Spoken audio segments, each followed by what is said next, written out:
Nerds and geeks, we are back with another fantastic edition of the legendary Saturday Nights of the Nerd-O-Roundtable.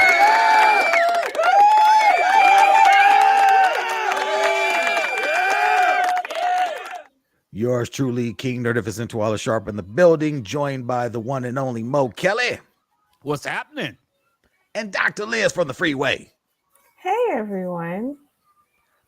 Tom is talking. Cunningham has got stuff to do.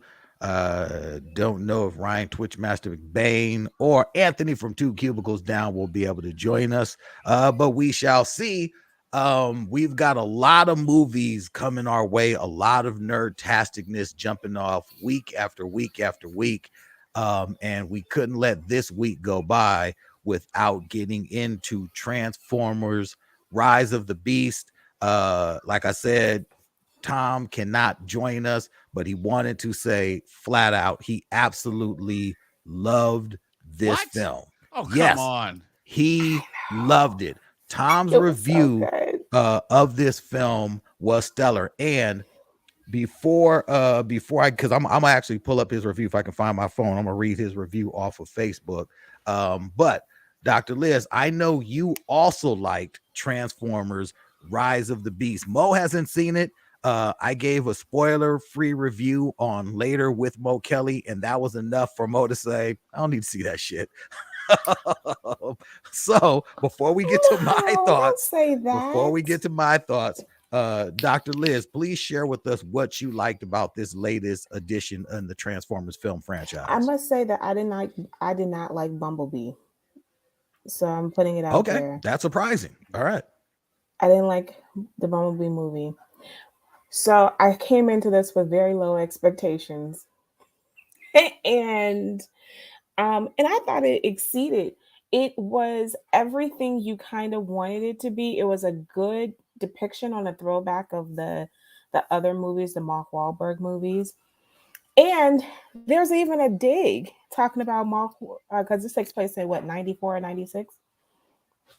So there's a dig about how Mark Wahlberg is leaving music to pursue acting, and I thought that was that was kind of that was funny. That was funny. And I love the music's choice throughout the entire movie. I'm up here singing SWV in the theater, and then when you start singing Waterfalls, you got me. I'm hooked. But I just thought it was really, really good. It had enough action. It had some storyline. I think if I have one small criticism, is that I liked how they tried to throw it back to Bumblebee by saying, oh, the movie, that you used to have a relationship, you partnered with Bumblebee and I mean with humans and they helped you. But so clarify this with me. Mm-hmm. Does all of the movies connect, or is this just like a straight reboot? No, this Bumblebee is a complete reboot of the Transformers film franchise. Okay. So Rise of the Beast connects only to Transformers, and get to this in a second, it connects to Snake Eyes, the G.I. Joe Origins film. Yeah.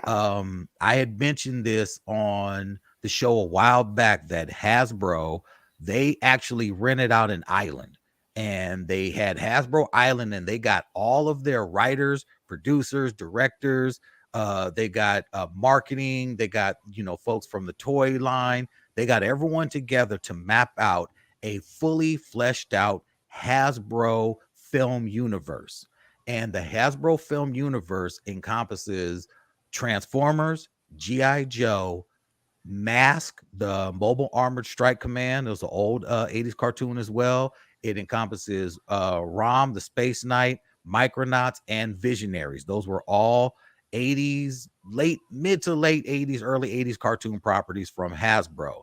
They wanted to finally bring all those brands together, so they got a top tier writing and producing, and they got everyone needed to make a film. They got them together on the island, and they created their film universe Bible.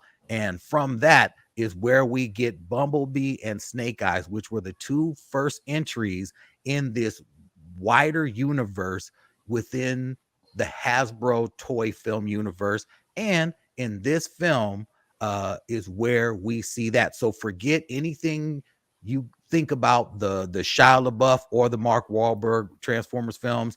Not a part of this. Any of the Marlon Wayans, The Rock, and all those guys who did the other G.I. Joe movies, not a part of this. This is a brand new line of films where they are, by all intents and purposes, it's interesting that they're trying to take the story as it is. We're dealing with world secret organizations and robots and all that. They are trying to take a more serious approach with at least their fan service for the franchise. I saw it in 3D. Girl, you in these 3D movies. Yeah, I saw it in 3D. Actually, I can't get Spider-Man in 3D. I saw I don't think it is. I saw Spider-Man in again in what do you call it? It's laser. Dolby? Laser IMAX. Oh, IMAX laser. Okay. And I have to say that it's much better in IMAX laser because you can see the pen strokes and it looks like a comic book versus in Dolby, it's really sharp. And it kind of looks a little fuzzier, like it could be 3D. But in IMAX laser, it's really like it's just a more beautiful way to look at it. But anyway. Oh yeah. No, every time I've seen it, it's been IMAX laser. I saw Transformers, Another Midnight Show in Dolby. Tom is talking Cunningham. He did a review of it where he says, Rise of the Beast is the Transformers movie you have been waiting for. The action is sick in all caps. The battles are incredible, and the focus in all caps is on the giant alien robots instead of a pack of puny humans providing comic relief. This movie creates real tension that requires the interaction of the humans as actual partners. There's humor, but the script wisely concentrated on the action and the drama. And there's plenty of both. If you've already seen the trailers, you know who the really, really big bad is, but he's not the only one. This is the most badass collection of antagonists in franchise histories. Let's be clear. It's a Transformers movie, so there are going to be some plot problems, but who cares? It's a rare movie. It's rare that a movie this late in a series absolutely reinvigorates as a franchise. If you liked the Bumblebee reboot, you'll love Beasts, and that soundtrack is in effing sane. And the last scene is completely unexpected. And so, like you, Liz, it seems Tom, he really enjoyed himself. He went in there and was like, this film is doing it. On the other hand, yeah, I mean, look, I thought that the Bumblebee was really, really good. I thought Bumblebee, from where we left off with the Transformers films and how I was really bothered, even just by the transformation, by the robots themselves, they weren't everything that to me I thought they should have been. Did you at least like the casting? Well, okay, I'm there. I'm gonna get there. The Transformers Bumblebee I thought was really, really solid. When I went into this film, I went into it with Tom's review, so I was hyped. And then Liz doubled down and said it was so good, so I was extra hyped. I will say this: the first few minutes into this film, when they introduced the Maximals, the beasts, when they introduced them, I was instantaneously thrown out of this film. And this is why. Because Transformers, there are some rules by which the Transformers film universe and all that is set up. And so when you set these rules, I expect you to follow them. So I know there are some people who are going to be like, dude, how can you like any of the Fast movies and say anything about the believability of Transformers? I will say this: in the Fast and Furious movies, those films are based on ridiculous, unbelievable car stunts and a story that is so insane. You have to just actually look at it as this is the WWF of car films. I don't go into a Fast and Furious film looking for anything to be real. I gave up on that idea a long time ago. But there are no rules. That's the thing. There are no rules in a Fast and Furious film. Exactly. Cars can go to outer space. Cars can jump from building to building and not mess up even their suspension. Look, there are no rules. Like some kids from the hood who were boosting CD players are now international G.I. Joe level spies. Okay, I get it. Well, no, wait a second. But he was though trained in the military, so it's not like Dom? the dude. No. I'm talking about Fast and Furious. There is no reality in Fast and Furious. Okay. Yeah. The same could be said for Jurassic Park. The last Jurassic Park movie, it requires you to have a realistic idea of dinosaurs living in the world today, and everything that they did flew in the face of dinosaurs living in the world today. That couldn't be. So if you try to set a film in some level of reality, I expect you to play by certain rules. Transformers, the same. So in the very first scene of this film, you're introduced to the Maximals on this faraway planet. It's not planet Earth, correct, Liz? It is Earth with a ring around it. It is. So that's not Earth. Okay. There's not a human in sight. There's not a human in sight on this planet. So then, because on Cybertron, anyone that knows on Cybertron, you're all just robots, and you can transform, but you're all just robots because you're amongst your own kind. There is no hiding from anything. There's no need for the Maximals on an alternate Earth to exist. Why? Because there's no humans. Not only that, you're on an alternate Earth. Why would you have gorillas, eagles, cheetahs, rhinoceroses on a planet that's not Earth? There's no other animals on this planet. Who are these robots masking and disguising themselves as? Why are you disguised as animals on a planet with no animals? And that's where I said, why in the fuck are these robots disguised as animals? This is a fictitious planet. You don't have to be robots. Not only that, they're robots, and then like the one Optimus Primal. Wait a second, no. Oh yeah, you're right. Never mind. Yeah, Liz. Yeah. They were on. Because you don't get to see the fact that they're robots until the third act of the movie. Yes. Yeah. But so when we're introduced to them, they're animals on a planet with no animals.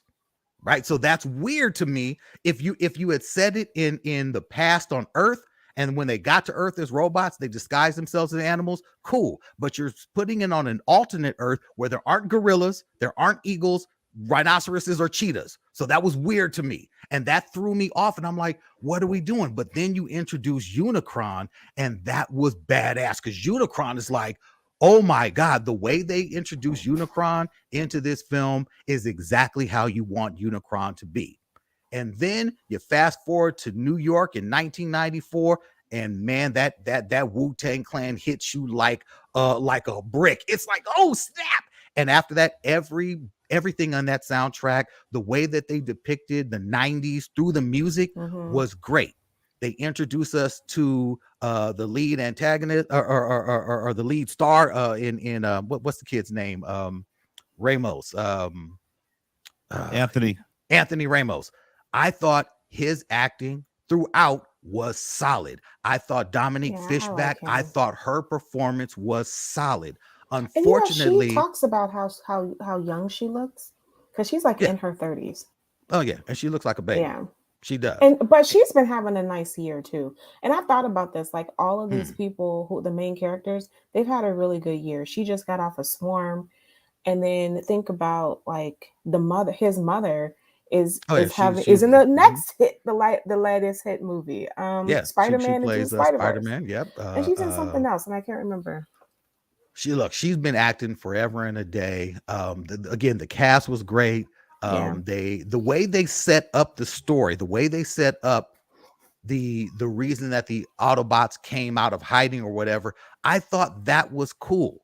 I thought the whole idea of this secret key that the Maximals escaped from the Earth with the ring around it to get to planet Earth. Of course, there's this secret key that's the only thing that will allow Unicron to travel through universes. And of course, they steal it and make off where? To planet Earth. All the other planets they could have gone to, they go to planet Earth, sure thing.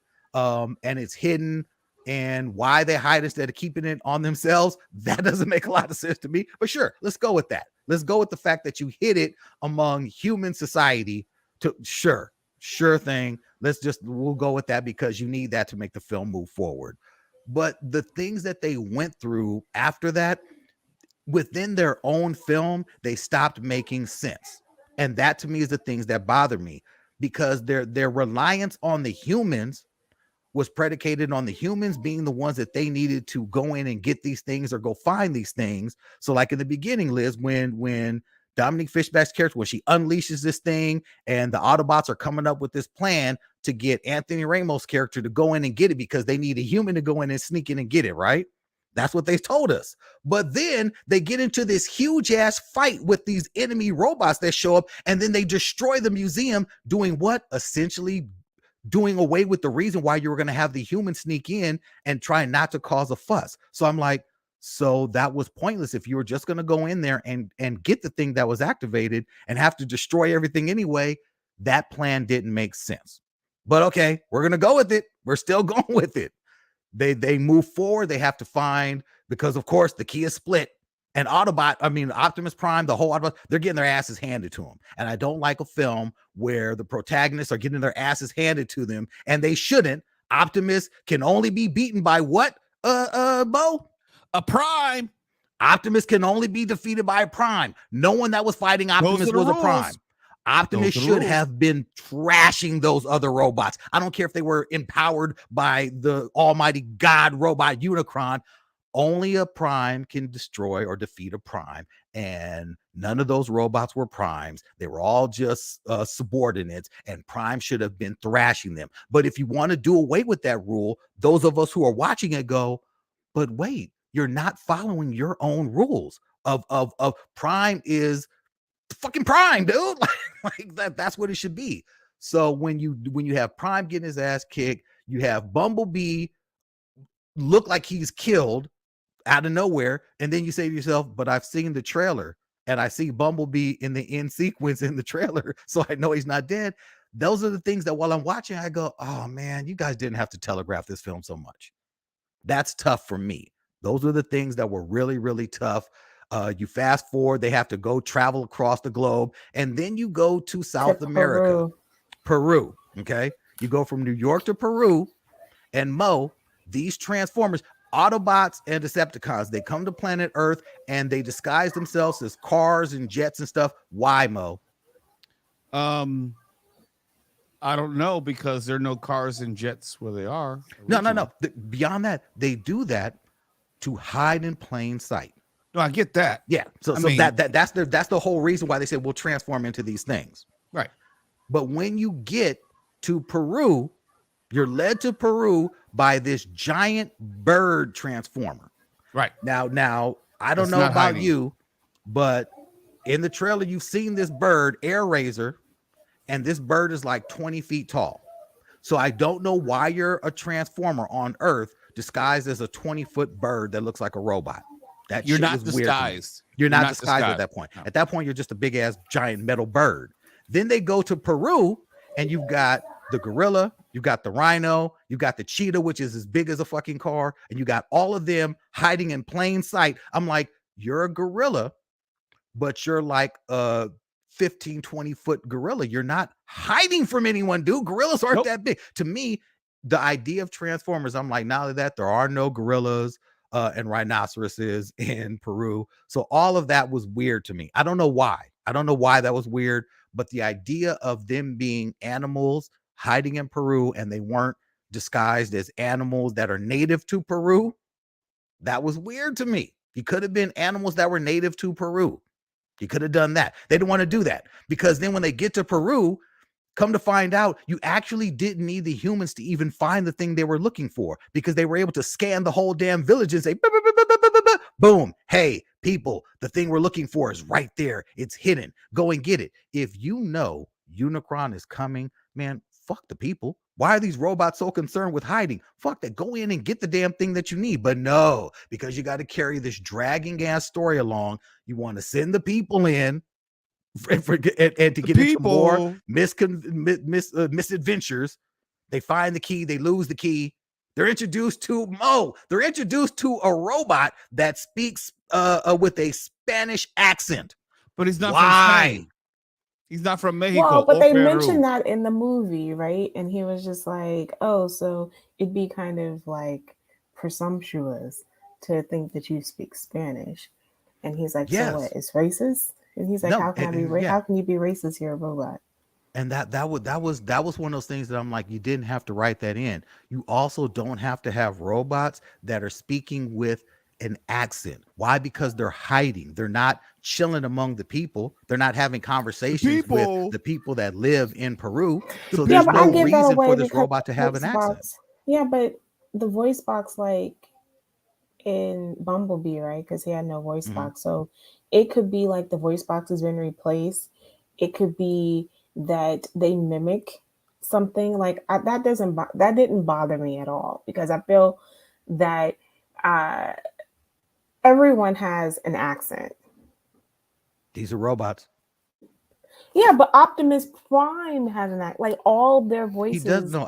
are Optimus doesn't unique. have an accent. Optimus speaks in a clear, and I know I get it. It's an English accent, but to me, the idea of Everyone has these a voice. aliens, speaking with a clear Spanish accent when none of the other robots do. None of the other robots have a really identifiable accent. That Yeah, to but me I was a mean, little weird. in the old movies, you had all of them had their own little That was unique. that was that was All of them had racist. their And you own know what, unique bro? voice. Yeah, you know what?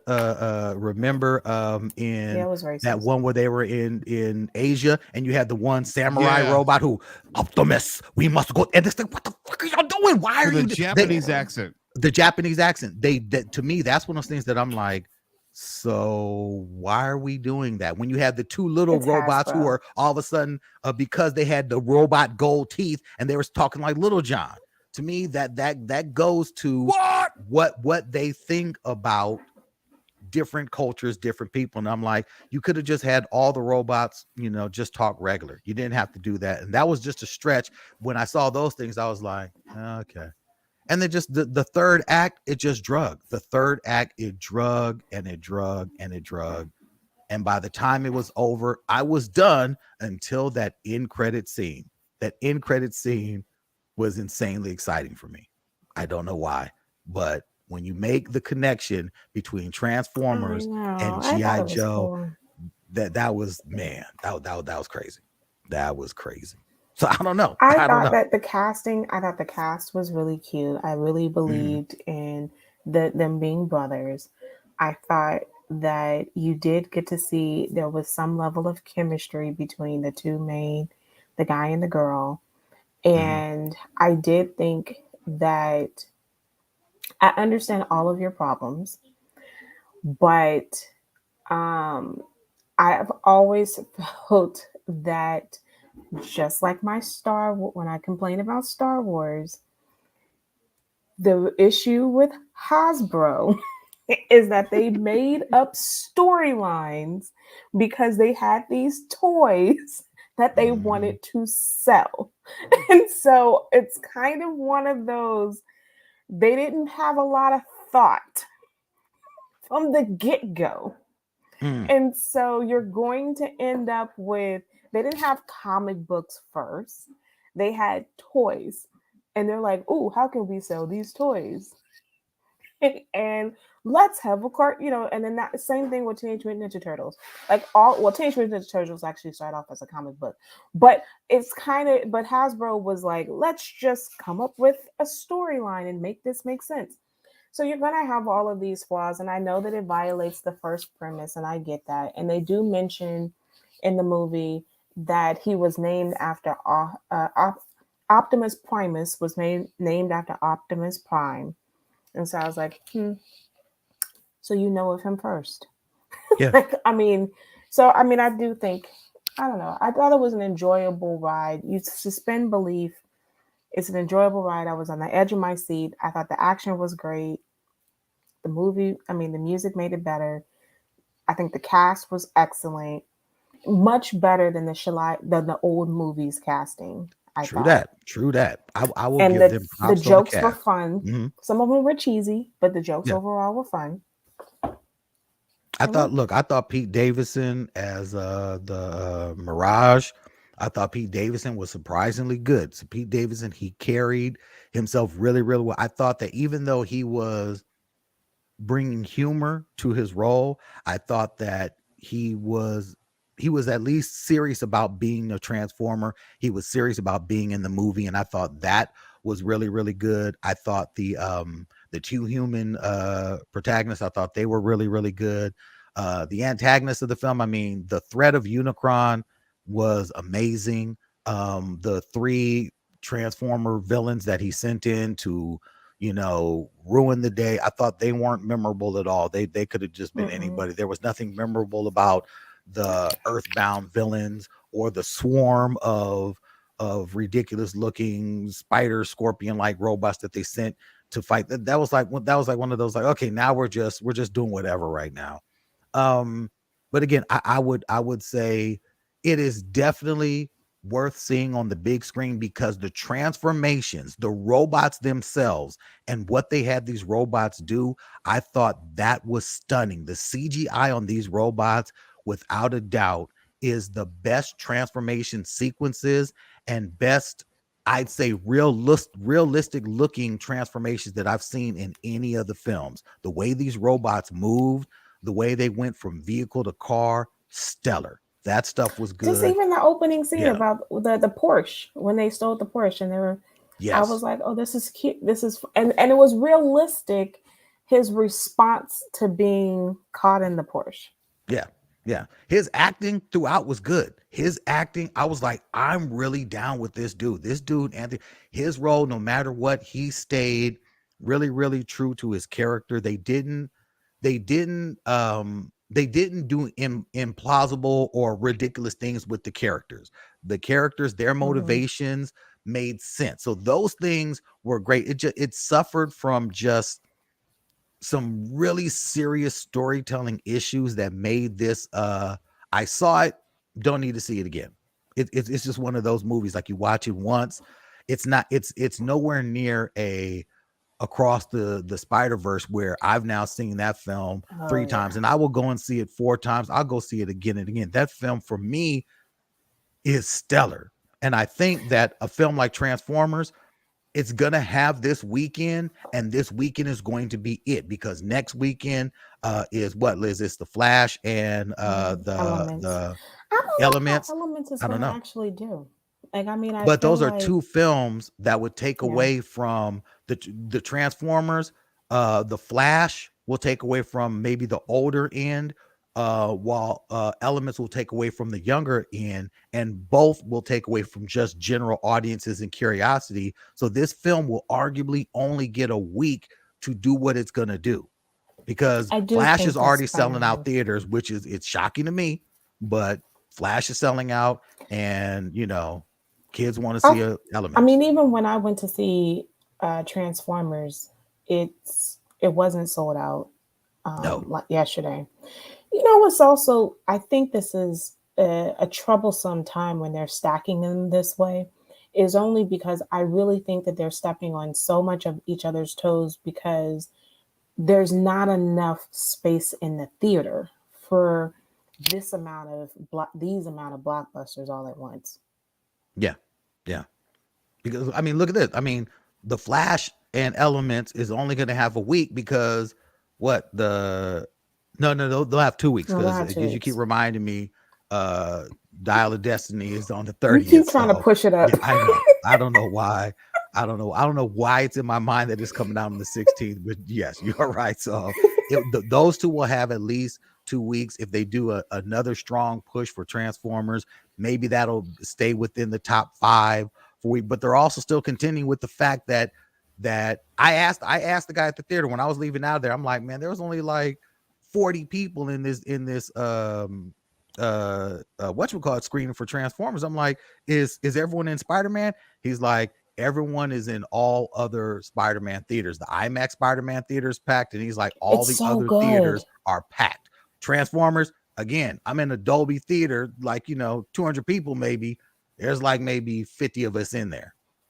So And that the says thing something for is that Spider-Man. people are still going back to see Little Mermaid, and people are and Word. is getting out there about how good Little Mermaid is.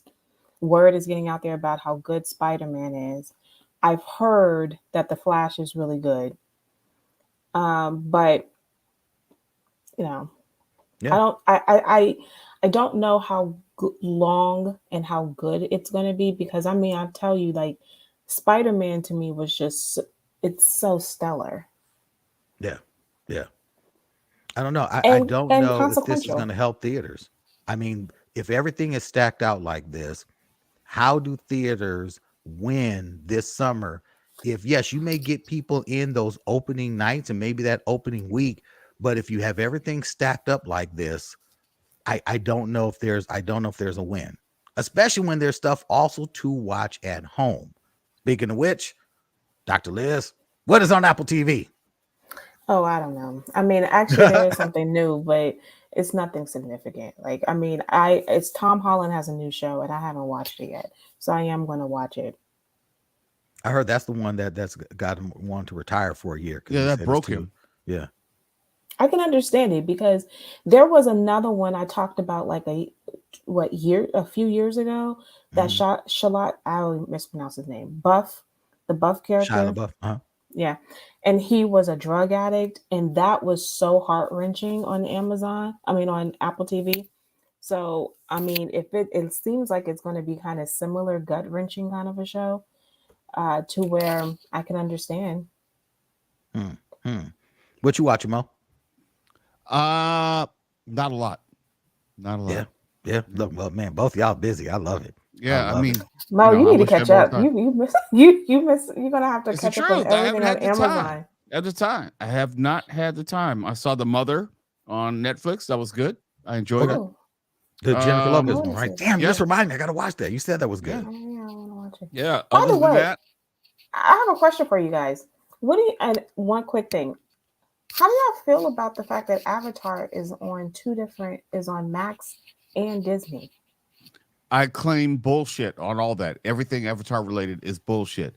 The fact that it's on Disney Plus and what is it, Amazon, No, Max. Max, HBO. whatever, but it doesn't make sense. Anything having to do with Avatar. I don't believe that many people actually saw it overseas. That it was a bigger box office success overseas than it was in the United States. I don't believe that at all.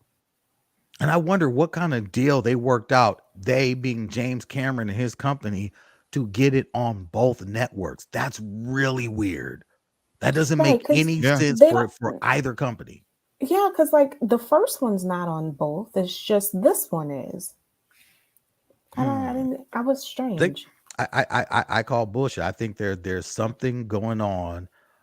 There's something amiss in Hollywood. He's got files on the folks that run Disney Plus and Max. I don't know, but I call bullshit on it. There's no way that this film deserves that type of attention, seeing as how every single person except for one, I actually know super producer Kayla over at Hmm. KFI who works with us. She saw Avatar and she loved it. And she said, dude, you're Hmm. wrong. Don't listen to the haters. Go watch it. But I'm I sorry, saw that I didn't shit. It like the first sucked. one. Yeah, I didn't like the It first sucked. one I to mean, see it's this better one. than the first one, but it's not. But that's not saying much. Yeah, I can't do it. I can't do it. I actually I think It's so um long. I there's way too much stuff that I want to watch. I've got a bunch of anime to catch up. I started rewatching Voltron, Legendary Defender. I got to see The Mother, and there's just a bunch of really interesting things on TV that I want to see. I want to watch Jury Duty. It's done. I Hmm. want to see Jury Duty. I want to finish watching Citadel. So there's way more Oh, I'm important things sorry. to watch. I saw Citadel, all 6 episodes. It's How decent. did it It's end really decent. good? Yeah, you can see how Richard Madden, who played Icarus Mm-hmm. in Eternals, you can see how they're kind of positioning him for James Bond consideration. Oh, okay. Oh. Okay. Okay. And Okay. he's Scottish, so he could be in the running. Okay.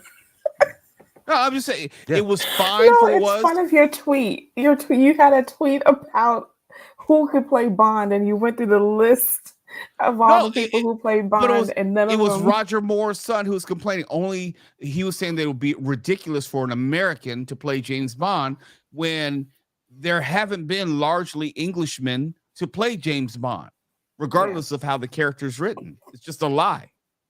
Yeah, that's pure comedy. That is pure comedy. All right, I see. Yeah, Tom's not gonna be able to join us. I see McBain and Anthony were also not able. So short and sweet.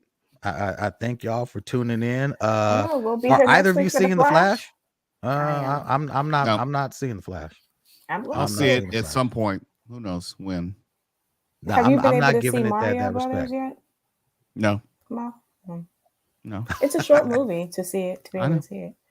I know. Okay. Well, I am going to see the Flash. I have no choice. I have a kid who's I'm gonna watch both of them, Elementals and the Flash. Oh, perfect. Then Or you know what?